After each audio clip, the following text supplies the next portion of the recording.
Hey guys, we're going to do an update on Sylvester. Sylvester was the albino boa constrictor that was donated to me because he had been underneath veterinary care.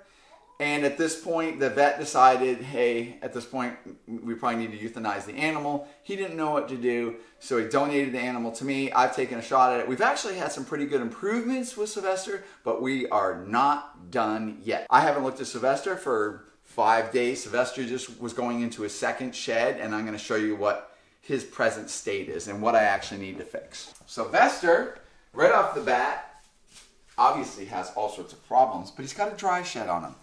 Why does he have a dry shed?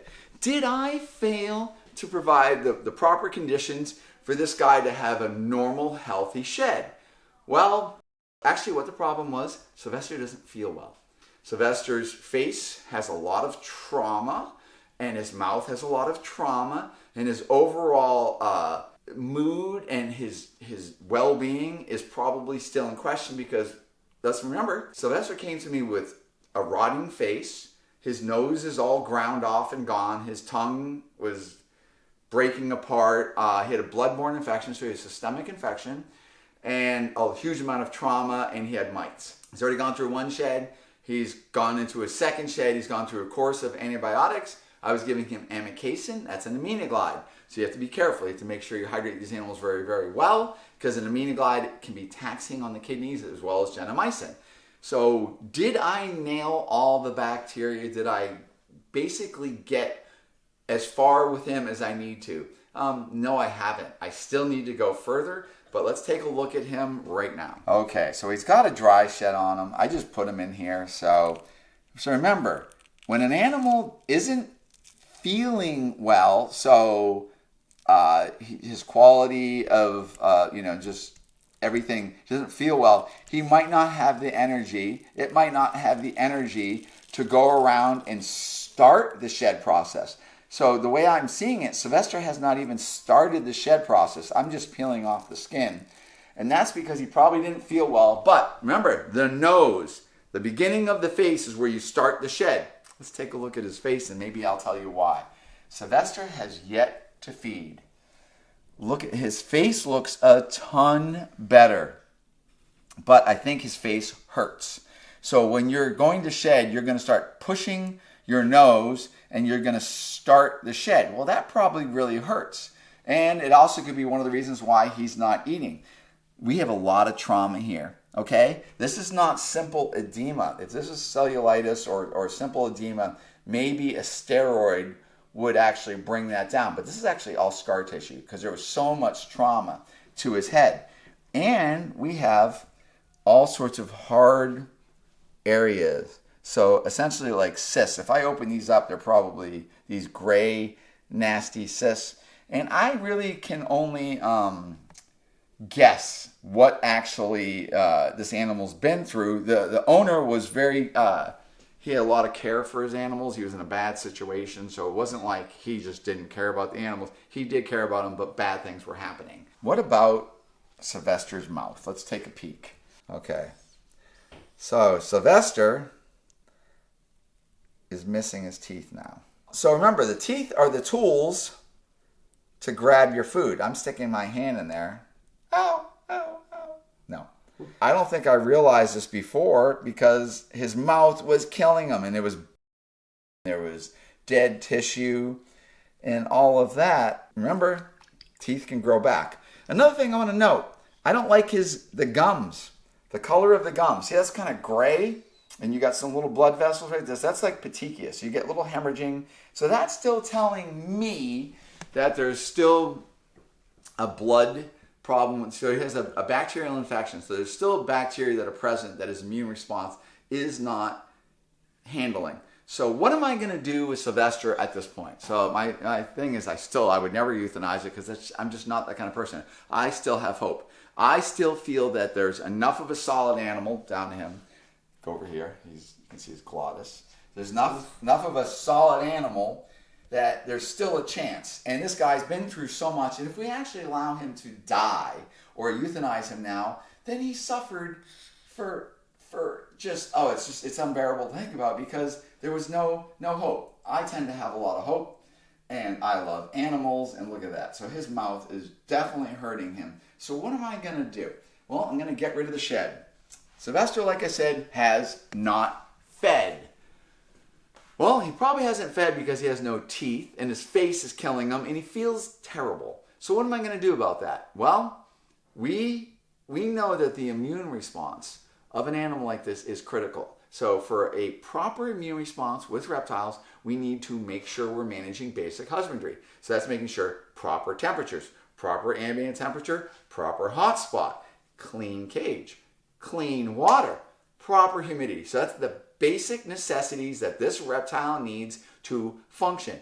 When we conquer or we get to the proper temperatures, the animal can then activate its immune response and then deals with like an abscessed tooth, deal with a little bite, deal with a cold, any of that stuff. But they have to have a strong immune response that manages bacteria and fungus and whatnot.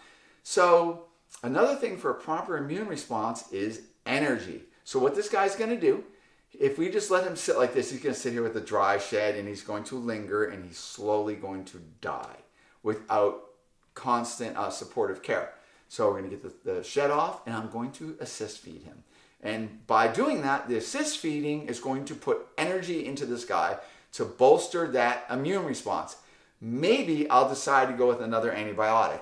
So in this case, you don't want to just go blasting antibiotics for no reason, because antibiotics, they change gut flora and they change the whole biome of that animal. But possibly I would use something enrofloxacin, which is Baytril, and that's done every 24 days. Reptile dose is 15 milligram per kilogram, not very taxing or not taxing on the kidneys. So enrofloxacin is good. We're not using a bird dose of 2.5 or 5 milligrams. We're using a whopping 15 milligram per kilogram. If I wanted to do Fortaz, a third generation cephalosporin, which is also not taxing on the kidneys, and it's done every 3 days, unlike Baytril, which is every day, because it stays in the bloodstream. Serum levels stay longer in that bloodstream for longer. So I get to only give shots every 72 hours. But two of those antibiotics are possibly the next choice. But once back to this, I'm going to get rid of the shed. I'm going to assist feed him, and we're going to continue as usual. So some of you might go, well, he's suffering. Yes, he is indeed suffering. But you know lots of people that go to the hospital and they're suffering and they still recover from all sorts of different things. I still think that there's enough of a chance in this animal that he is strong enough to survive this. And wouldn't that be great if I actually got him to survive and I got his teeth to grow back? So I love challenges. She thinks she's going to get shots. Okay. Got to work with her brain. Yeah, she probably doesn't like that. No. Okay. So she was attacked by the male. She is doing so well. So her tail was rotting off. So this is a couple weeks now. And as much as I would have loved to show you the technique, what I did is I injected her heavily with lidocaine. Look at that tail. That tail is amazing. So that is amputating the tail. And generally, if I had my way, if we were to do surgery, she'd have to be, put under. She'd have to be, completely unconscious. And what we would do, the vet would cut the bone a little bit shorter than the tail. And then what they would do is they would then suture that shut. Finding a vet that can possibly do that around here, forget it. So I wanted to save her life. And I had to do this. But you can see she's really, really healthy. And there are ways to do this. But if you actually have a lizard and its tail has suffered any kind of trauma and it starts dying and it's rotting or anything like that, do not fool yourself. You need to get that to a vet, and it needs to be looked at and amputated, because the animal it'll get a bloodborne infection. The tail is going to rot. The bone is going to get a bone infection, and it's absolutely horrible. She's not a bad girl. She's the male is just terrible. So with monitor lizards, there's some biting and there's some wrestling and there's always different stuff like that. So obviously you can't control that, and this is the way it is. I think, you know, people that keep dogs and stuff like that. But I did want to show you this success, and she really, let me just use her to look at that. Hey baby, she's calming down. You ready, Donny? Yep. Perfect. That's my guy. Let me get some good shots. And this is about 2 weeks. 2 weeks. Yep. So it's about 2 weeks. We're doing really well. She's been through antibiotics and she's eating great. Okay, so that's very, very important. So the reason why I actually switched to this is we have to get Sylvester's immune response, because I've tried to feed him. No interest. So I'm going to now start assist feeding it to get that food into Sylvester, and then hopefully activate that immune response. But hopefully everyone is getting something out of my strange videos and my weirdness. You know what's really interesting?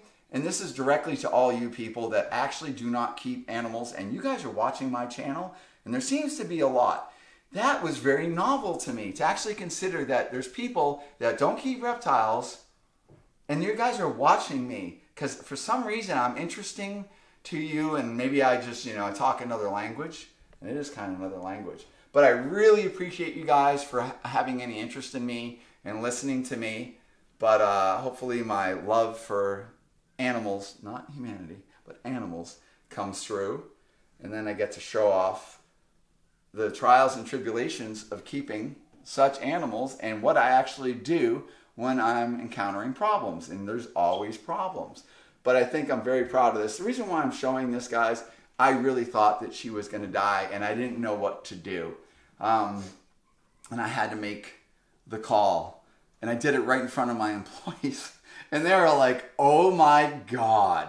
But I will tell you, when I did do the amputation, she didn't even flinch. Her tail was so numbed up, and she's eating fantastically. She's been getting a fair bit of attention. She's actually a sweet girl, but she really, you know, got attacked pretty good by that male.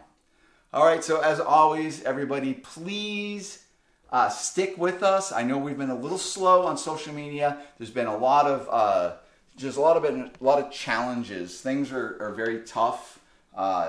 Life is tough. It's very expensive, and I've been going through a lot, and sometimes it's just hard to do a lot of social media.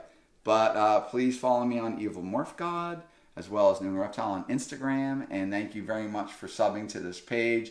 Oh, you might have noticed we don't have a New England Reptile Facebook.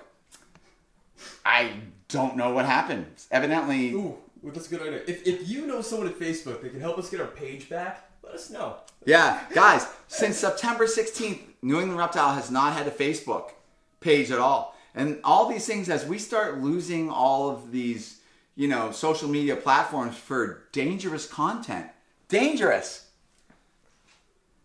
they take us down, and then they won't even tell us anything. They're just, and we send a message and we get error. So if anybody knows how to navigate through the world of meta and get us where we can actually talk to a human, we don't have dangerous content. We have educational content.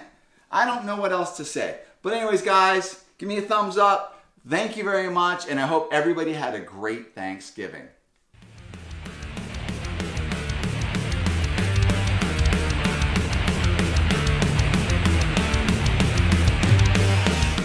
I gotta turn my camera on, dude.